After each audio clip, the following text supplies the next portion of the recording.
It's important that students understand the materials and the processes that goes into building products, making products, and it's something that employers value very highly. Typically in the first year we run through a whole variety of making skills, fabricating skills, production skills and so on. And then that kind of escalates into the second year. So that everything that we have here in the workshop we actually train the students to use. I think we pride ourselves that we can work in pretty much any material.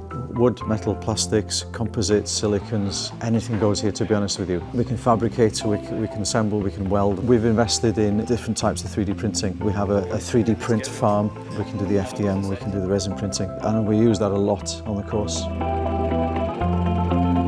So one of the strongest messages we get from industry is that they want design students who can not only imagine stuff, design stuff, but also build prototypes. And that's what we do here on the course. Well, having and developing creative ideas is the key really to product design.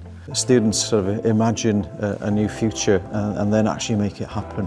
Highly commercial projects that could actually spin, that typically do spin into new company startups. To actually see a student come here, learn all the skills, develop their sort of vision, decide where the future is going to be, design and create that product that the market will need in future, and establish that startup business is something that's very valuable and an awful lot of fun to be involved in.